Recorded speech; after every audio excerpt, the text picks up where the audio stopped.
આજની આ ઐતિહાસિક પ્રેસ વાર્તામાં ઉપસ્થિત સૌ પ્રિન્ટ, ઇલેક્ટ્રોનિક અને ઇન્ડિપેન્ડન્ટ મીડિયાના સાથીઓનું હું સ્વાગત કરું છું.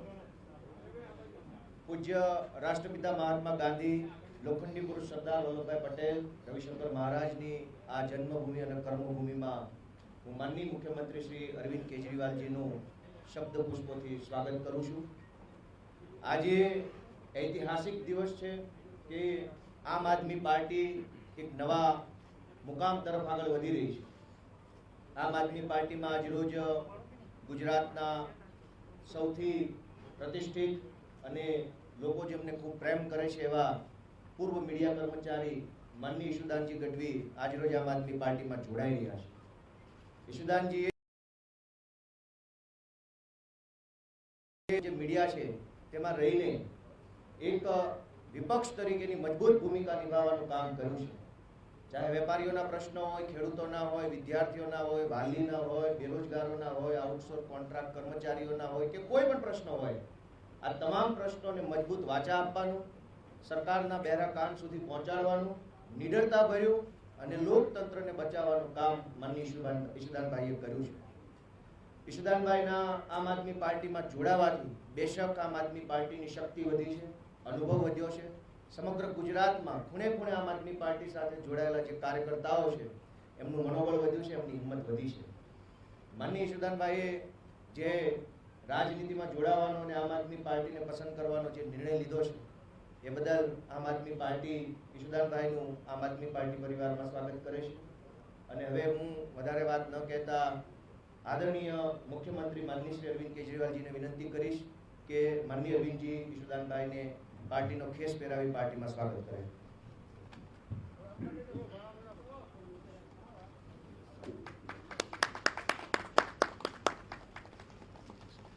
स्वागत है आपका. Thank you. Welcome to the party. Thank you.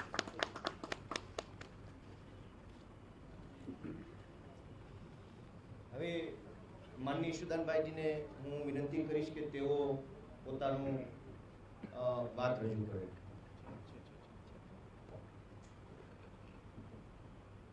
जय माता जी, जय श्री कृष्ण. मंच पर विराजमान लोकप्रिय मुख्यमंत्री दिल्लीना अरविंद केजरीवाल जी,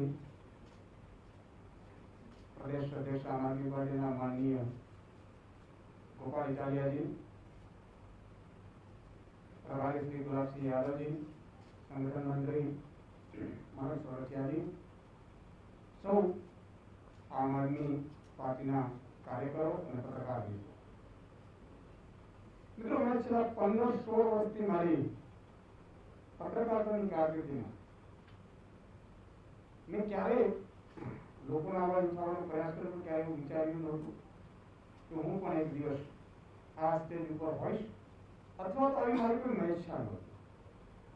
વર્ષોથી એક પત્રકાર તરીકે દિલથી લોકોની સેવા કઈ રીતે થઈ શકે, લોકોને કઈ રીતે વધુ આપણે લાભ અપાવી શકીએ એ આપણે ઇલેક્ટ્રોનિક મીડિયાની તાકાતથી જેટલો પણ પ્રયાસ કર્યો એટલું મેં કરવાનો પ્રયાસ કર્યો. એક સમય એવો આવ્યો કે દરેક નિર્ણયમાં મેં અત્યાર સુધી વાલીઓના મુદ્દા હોય, મહિલાઓના મુદ્દા હોય, કોન્ટ્રાક્ટ કર્મચારીઓના મુદ્દા હોય, વેપારીઓના મુદ્દા હોય, ખેડૂતોના મુદ્દા હોય, બેરોજગારોના મુદ્દા હોય, ખૂબ ઉપાડ્યા. कोशिश करी कि આપણે આમાંથી કંઈક લાભ થાય.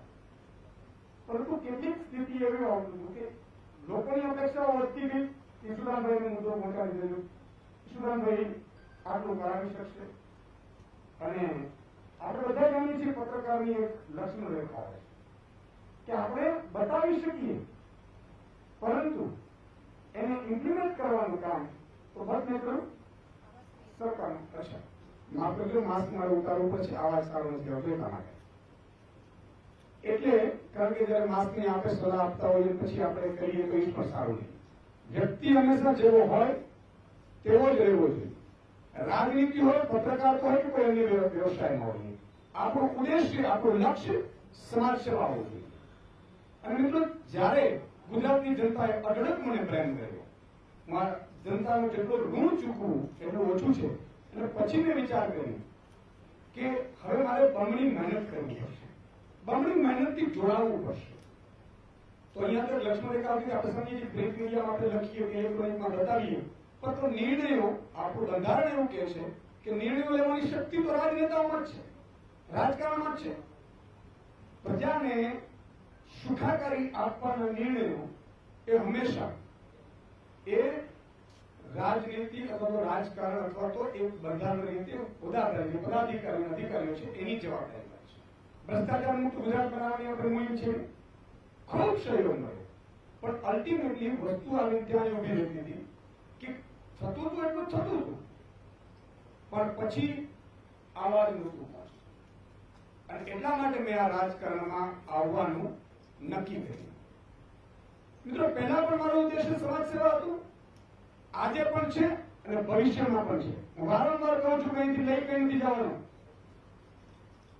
કબીર સંત કબીરની એક વાક્ય રચના જે ખરેખર મને ઘણી ઇન્ટેલેક્ચ્યુઅલ લોકો પણ સમજી શકશે, મને આનંદ થશે कि जब तू आयो इस जगत में जब हंसे तू रोए और ऐसी करनी करके चलो कि તું હસે જગત.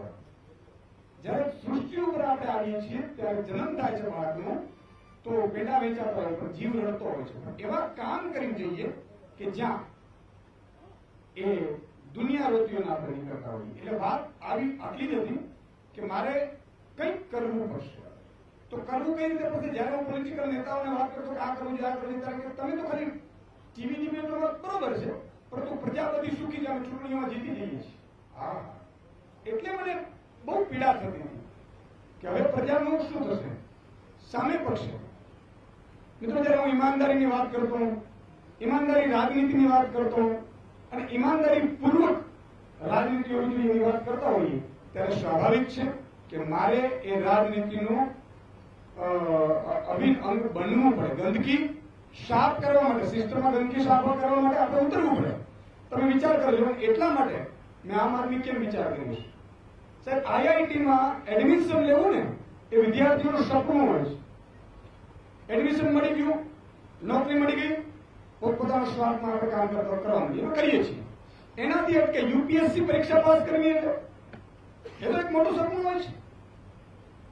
એ પણ પાસ થયા પછી જોઈન્ટ ઇન્કમ ટેક્સ કમિશનરની જયારે પ્રજાની, એ પહેલા પણ મેક્સેસ એવોર્ડ જેમને મળ્યો છે.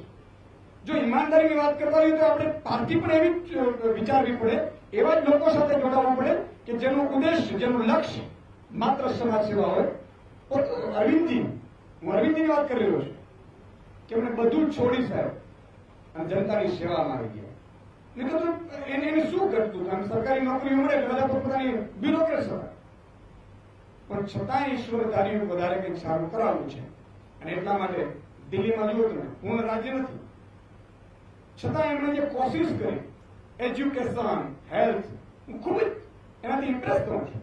એટલા માટે માની લો કે ત્યાં કેજરીવાલજી એમ કહે કે ભાઈ રાજનીતિ તો ગંદી, હमें नहीं जाना चाहिए, राजनीति तो कुछ और कर लेंगे. तो આજે દિલ્હીના લોકોને એ ફ્રી એજ્યુકેશન, સારા એજ્યુકેશનની સ્કૂલો ના મળે. આજે દિલ્હીના લોકોને મોહલ્લા ક્લિનિક ના મળે. આજે બીજી સરકાર આવી જાય, ફલાણી જાય તો બીજી આવી જાય.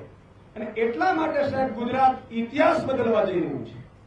ગુજરાતમાં આપણે નક્કી કર્યું છે કે લોકો એમ કહેતા હતા કે સુદાનભાઈ વાત સાચી, મતદાનની વાત સાચી, મતદાન કોને કરીએ, વિકલ્પ તો જોઈએ. આજે હું લોકોને આહવાન કરું છું, ગુજરાતના લોકોને, કે એક ઈમાનદાર વિકલ્પ તમારી સામે ઉભો છે અને એ ઈમાનદારીમાં અમે ખરા ઉતરવાનો પ્રયાસ કરીશું સાહેબ. 2-5% કદાચ મને ખબર નથી વાયદાઓ કરીએ પૂરા થાય કે ન થાય, પણ બનતી કોશિશ એવી કરીશું કે રાજનીતિમાં જે ગંદકી છે એને સાફ કરવાની કોશિશ કરીશું. આજે બુટલેગરો, આપણે શું કે તમારે રાજનીતિમાં ન આવવું જોઈએ, તો શું આ બુટલેગરોથી આપણે રાજ ચલાવવાનું છે? શું ભ્રષ્ટાચારીઓથી રાજ ચલાવવાનું છે? સામે પક્ષે જયારે વાત આવી વિપક્ષની, તો સાહેબ કોંગ્રેસ પણ નબળી પડી, જેના કારણે ઉજળવનમાં એરંડો પ્રધાને કહેવત છે એમ ભાજપ કોઈ પણ નિર્ણય કરે, 100 રૂપિયા પેટ્રોલ ડીઝલ પહોંચે તો અમે જીતી જશું ને, કારણ કે વિકલ્પ જ નહોતો એની સામે. આજે જનતાને વિકલ્પ તો જોઈએ. જનતા નોટામાં મત કરતી હતી સાહેબ, લાખોનો નોટામાં મત પડતા હતા. અને વારંવાર કહેતો હતો અને કહી રહ્યો છું, ત્યારે માની રહ્યો છું, કારણ કે ત્યારે મારી ભૂમિકા અલગ હતી, આજે ભૂમિકા અલગ છે. કારણ કે લક્ષ્મણ રેખા હતી ત્યાં સુધી મારે માત્ર ને માત્ર એ પત્રકાર ધર્મ નિભાવવાનો હતો. આજે હું જાહેરમાં કહું છું, ભાજપ અહીંયા લોકપ્રિય નથી, એનો વિકલ્પ નહોતો સાહેબ. આજે ગુજરાતમાં આજે ઘણા લોકોએ કીધું, મને ખબર છે કે આ યુદ્ધનું મેદાન છે, કોની સાથે લડીએ છીએ એ પણ ખબર છે, પણ શું ડરીને રહેવું? શું આમને આમ થવા દેવું, લૂંટ થવા દેવી?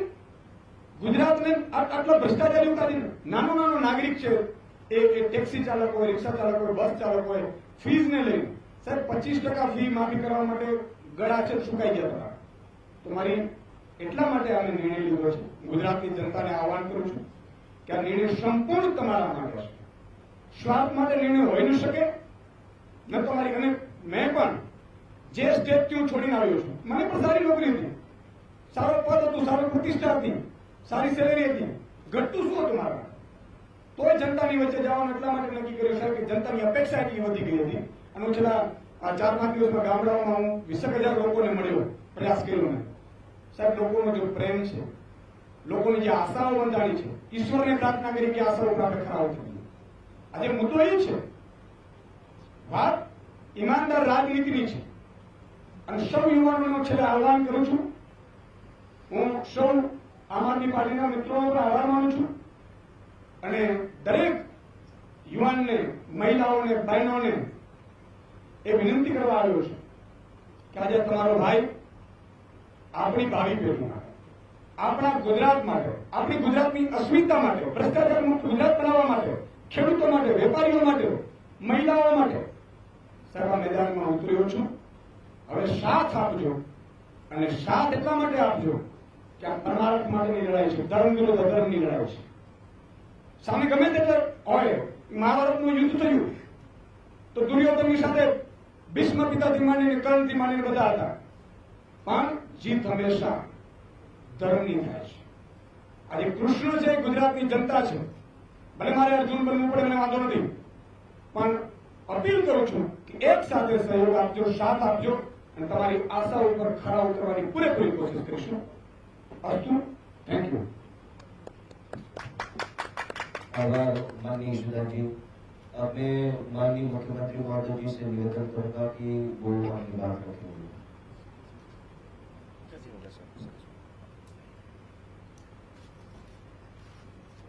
आप सब लोगों को मेरा नमस्कार.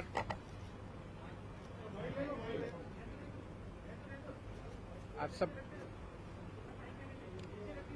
हेलो आप सबको मेरा नमस्कार. मंच पे मौजूद यशोदान भाई, गोपाल भाई, मनोज भाई, गुलाब जी और मीडिया के सभी साथीगण, सबसे पहले मैं आपको एक छोटा सा किस्सा सुनाना चाहता हूं. आज सुबह सुबह मैं दिल्ली से अहमदाबाद आया. अहमदाबाद एयरपोर्ट से जब बाहर निकल रहा था तो एक कर्मचारी ने मुझे रोका. कहता है सर सेल्फी खिंचवानी है आपके साथ. सो उन्होंने सेल्फी खिंचवाई. फिर मुझसे पूछा कैसे आना हुआ. मैंने कहा यशोदान जी आम आदमी पार्टी ज्वाइन कर रहे हैं. कहता है अच्छा. वो कहता है यशोदान तो गुजरात का केजरीवाल है. तो यशोदान जी, गुजरात की जनता आपको बहुत प्यार करती है, आपको हीरो के रूप में देखती है. गुजरात के लोगों ने आजादी के लड़ाई में बहुत अहम भूमिका निभाई. देश के सबसे बड़े नेता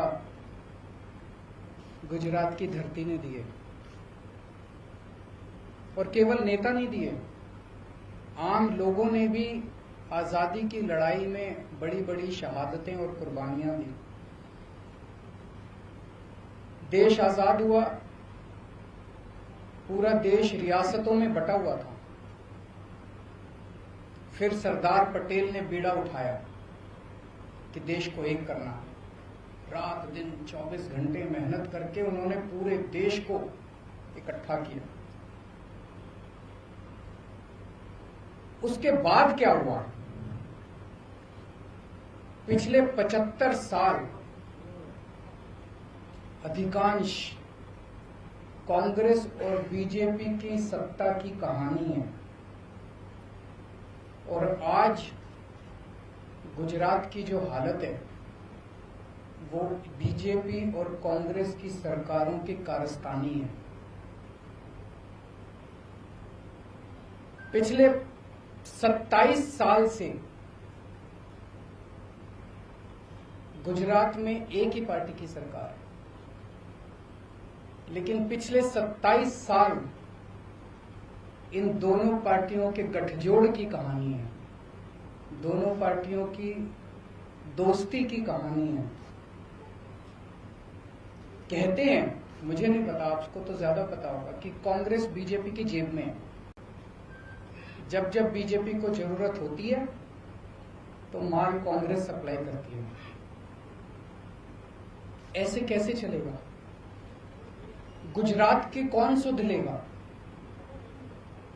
आज गुजरात के किसान आत्महत्या कर रहे हैं 75 साल के बाद। गुजरात के सरकारी स्कूलों की बुरी हालत है, गुजरात के सरकारी अस्पतालों की बुरी हालत है। गुजरात के व्यापारी डरे हुए हैं। डरने की क्या जरूरत है? अब तो देश आजाद हो गया, किसी की हिम्मत नहीं है। अभी कुछ साल पहले मेरा एक दौरा लगने वाला था। गुजरात का एक बहुत बड़ा चेंबर ऑफ कॉमर्स है, उन्होंने मुझे इनवाइट किया। ऐन वक्त पे गुजरात के अथॉरिटीज ने उन पे प्रेशर डाल के मेरा दौरा कैंसिल करा दिया। ये क्या बात हुई? गुजरात के व्यापारी डरे हुए। और पिछले 1 साल के अंदर कोरोना काल के दौरान जिस तरह से गुजरात को अनाथ छोड़ दिया गया, ऐसे लगा जैसे गुजरात के लोगों की सुध लेने वाला कोई नहीं है, गुजरात के लोगों का ख्याल रखने वाला कोई नहीं है। ऐसे हालात के अंदर यशोदान गढ़वी जी ने जो निर्णय लिया राजनीति में आने का, मैं यशोदान जी को तहे दिल से बहुत बहुत बधाई देता हूं। उनको क्या जरूरत पड़ी थी?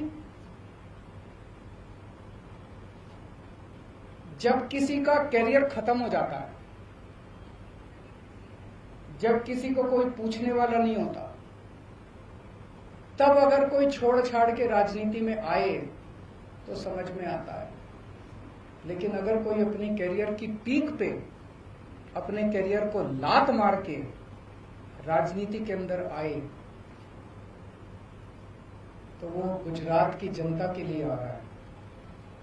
पिछले कुछ सालों से यशोदान जी अपने टीवी चैनल के और अपने कार्यक्रम के जरिए एक एक आम गुजराती की आवाज बने हुए थे, उनकी आवाज उठाते थे। लोग उनके साथ अपने आप को रिलेट करते हैं। आज गुजरात का हर व्यक्ति यशोदान जी के साथ रिलेट करता है। लोगों को लगता है कि वो हमारी आवाज उठा रहे हैं, लेकिन सिस्टम के बाहर रह के आवाज उठा के समस्याओं का समाधान करवाने की अपनी एक सीमा है। सिस्टम के बाहर रह के हम नुक्स निकाल सकते हैं, शोर कर सकते हैं, आंदोलन कर सकते हैं, टीवी के ऊपर आवाज उठा सकते हैं, डिबेट कर सकते हैं, न्यूज में दिखा सकते हैं। लेकिन अगर सामने वाली सारी पार्टियां मिली हुई हों और उनको सुनने की जरूरत ही नहीं है, अगर सामने वाली पार्टियां कहे जो करना है कर लो, हमें तो कोई परवाह नहीं है, तुम जितनी आवाज उठानी है उठा लो, हमें तो कोई परवाह नहीं है, चुनाव का नतीजा तो पता ही है, हमें तो जीतना ही है, तो फिर क्या करेगा कोई आदमी? तो इन्होंने तय किया कि अब सिस्टम के अंदर जाके, कीचड़ के अंदर उतर के कीचड़ को साफ करना पड़ेगा। मैं समझता हूं कि ये इनका बहुत बड़ा त्याग है। ये छोटी बात नहीं है कि अपने कैरियर के पीक के ऊपर, कैरियर के टॉप के ऊपर जब कोई आदमी बैठा और वो अपनी कैरियर को लात मार के अगर वो राजनीति में आया, तो मैं समझता हूं कि उन्होंने बहुत बड़ा त्याग किया है। मैं इनको बहुत बहुत बधाई देना चाहता हूं, इनके त्याग को सलाम करता हूं। और मैं समझता हूं कि जो आम गुजराती आज विकल्पहीन हो गया था, उसे लगता था कि विकल्प ही नहीं बचा गुजरात की राजनीति के अंदर, ये दोनों तो एक ही हैं, इनको वोट देना है, इनको वोट देना है, कोई फर्क नहीं पड़ता है, एक ही है ये दोनों। आज उनको एक सार्थक विकल्प मिला है।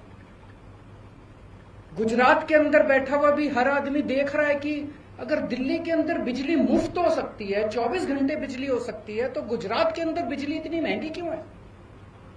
गुजरात के अंदर बैठा हुआ आदमी देख रहा है कि अगर दिल्ली के अस्पताल 5 साल के अंदर इतने अच्छे हो सकते हैं, दिल्ली के स्कूल 5 साल के अंदर इतने अच्छे हो सकते हैं, तो 70 साल के अंदर गुजरात के स्कूल और अस्पताल अच्छे क्यों नहीं हुए? अब होंगे, अब बदलेगा गुजरात। अब यशोदान भाई ने जो बीड़ा उठाया है, मैं भगवान से प्रार्थना करता हूं, आज हम सब लोग मंदिर में बैठे हुए हैं, पवित्र स्थान पे बैठे हुए हैं, मैं भगवान से प्रार्थना करता हूं कि जो सपना, गुजरात के लोगों का सपना पूरा करने का जो यशोदान भाई ने संकल्प उठाया है, वो यशोदान भाई, गोपाल इटालिया जी, मनोज भाई, इनकी पूरी टीम गुजरात के 6 करोड़ लोगों के साथ मिलके, अब सब मिलके गुजरात को बदलेंगे। बहुत बहुत शुक्रिया।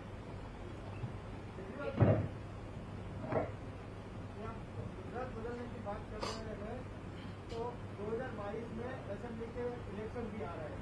आम आदमी पार्टी यहाँ की जो 182 सीट है, वो सभी में कैंडिडेट खड़ा रख देगी। सभी में कैंडिडेट खड़ा करेंगे। क्या रणनीति क्या है? बताएंगे, अभी तो शुरुआत है। रणनीति ना बताओ, मुद्दे तो बता सकते हो, कौन से मुद्दे को लेकर गुजरात में आज लोग मुद्दे जनता तय कर रही है। आज युवा बेरोजगार है, क्यों बेरोजगार है? आज गुजरात के युवाओं को रोजगार क्यों नहीं मिल रहा? रोजगार तो बात की बात है, युवाओं को कॉलेज में एडमिशन नहीं मिल रहा। कॉलेज तो बात की बात है, युवाओं को स्कूल के अंदर अच्छी शिक्षा नहीं मिल रही।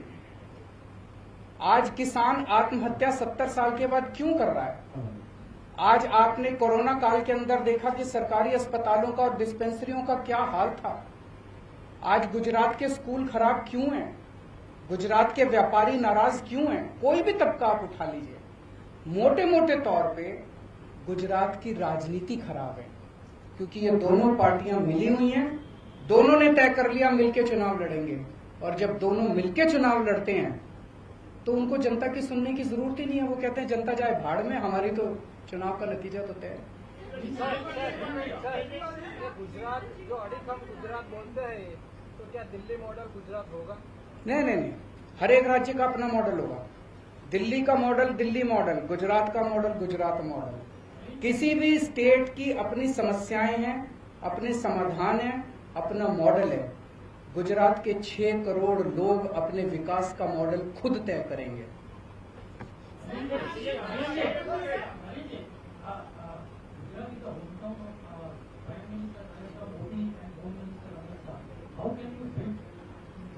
How can you? देखिए, मैं किसी इस वक्त नेता या उसके किसी का खिलाफत करने के लिए यहाँ नहीं आया। मैंने जनता के मुद्दों की बात की है। उन जनता, क्या आप मानते हैं कि आज गुजरात के युवा बेरोजगार हैं? आप मानते हैं? क्या आप मानते हैं कि अस्पतालों को सुधारने की जरूरत है? आप मानते हैं? क्या आप मानते हैं कि किसान आत्महत्या कर रहे हैं? आप मानते हैं? हमारी राजनीति जनता के मुद्दों से जुड़ी हुई है। हम किसी नेता के खिलाफ नहीं है, हम किसी पार्टी के खिलाफ नहीं है, हम जनता के विकास के लिए काम कर रहे हैं, हम भ्रष्टाचार के खिलाफ हैं। अभी गुजरात में जो आपकी पार्टी के साथ 2 मुद्दे थे, वो प्रकट थे। 2022 का इलेक्शन आप किसके चेहरे पर लड़ेंगे? जनता के चेहरे पर लड़ेंगे। जनता तय करेगी, जनता हमारा चेहरा है। दिल्ली के 2 करोड़ लोगों ने मिलकर राजनीति बदली है, केजरीवाल ने राजनीति नहीं बदली। केजरीवाल तो छोटा सा आदमी है, मेरी कोई औकात नहीं है। 6-7 साल पहले तक केजरीवाल को कोई नहीं जानता था।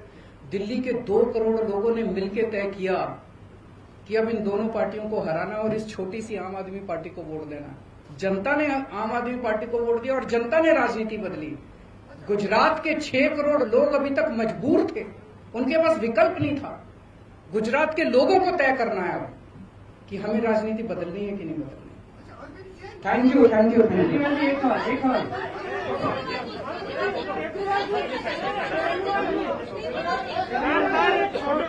हाँ, सभी लोग प्रदेश कार्यालय पहुंचे।